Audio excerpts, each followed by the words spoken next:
The Saints are wrapping up OTAs. The last media session for OTAs is Thursday. Mandatory minicamp comes up next week, and fans will be allowed to go check that out, and there will be more storylines that go into that as we now really approach the summer, and training camp's not that far away.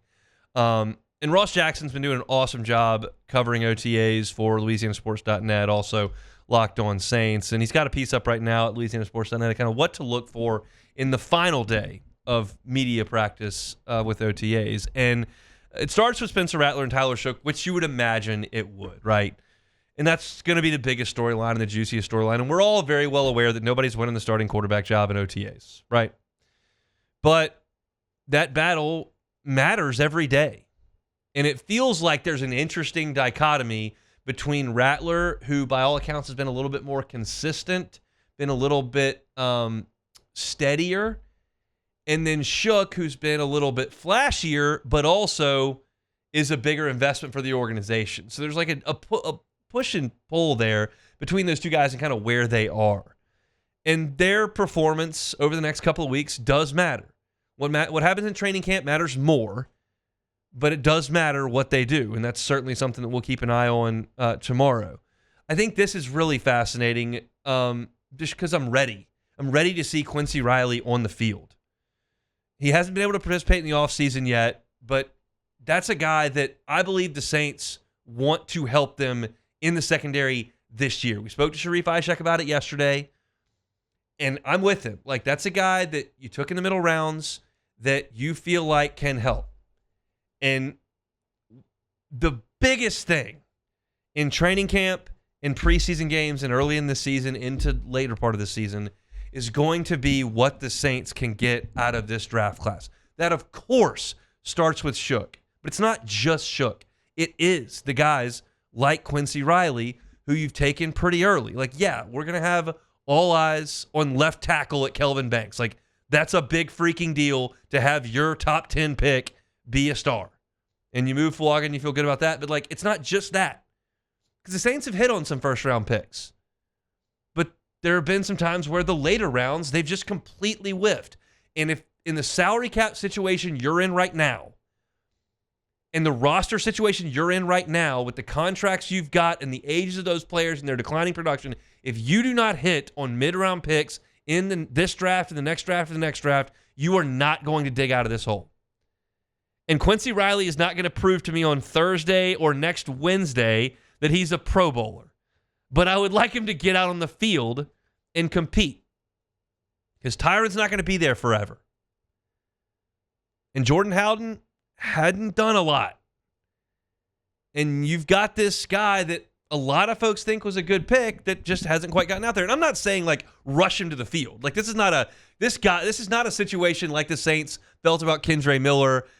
He won't practice and he gets hurt. We're way, way, way short of that. But I would like to see him out there. I would like to see him practice. And I would like to see where he lines up. Is he taking reps behind Tyron? Is he taking reps behind Reed? Is he potentially coming up and playing closer to the line of scrimmage? How does that work with Kool-Aid and Lante Taylor? There are some pieces to that puzzle that I'd like to see moved around a little bit. And as long as you're not out there, well, I can't learn. And then you've got the storyline that continues all the way through the regular season, really.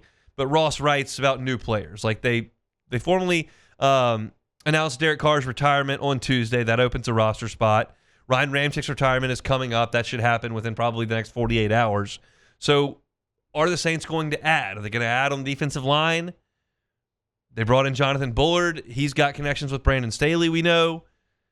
Does he come in? I think that makes a lot of sense. You do have a little bit of cash laying around to add some guys that potentially could help.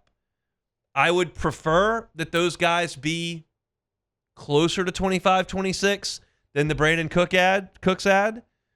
I want guys that you might be able to get something out of for multiple years instead of just the one, because I've talked about this a lot. I don't have huge, high, massive expectations for the Saints in this year. But, who can they bring in? What new face might show up? And is there something in that player's career that suggests that he could be, I use air quotes, long-term? long term, 3 years. Like, can somebody show up that can help for potentially three years? That's the track for Justin Reed. Certainly not for Tyrann Mathieu. But I think all that is interesting. It's OTAs are for the diehards. They're for the guys who are in the foxhole, for the ladies who are in the foxhole 365.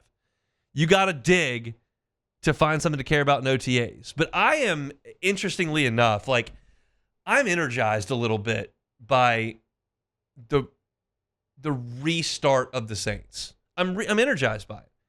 I think the end of the Derek Carr and Dennis Allen era is boring. It's lifeless. There's nothing to cling to. Hope is fleeting, and it's not concrete, but man, can it pump some life into you. And I'm ready to start looking at this optimistically as to what young players could help, as opposed to running out the string with this previous core of players. So I'd like to see some guys on the field, rookies that they've just drafted, guys that they might bring in to take a look at. That's the fascinating part to me, and we'll be locked in. We'll talk to Luke tomorrow. We'll talk Saints with Sharif and Luke, and we'll do some more next week when they get into mandatory minicamp, which is where you'll really see the team in its full form at this point in the calendar.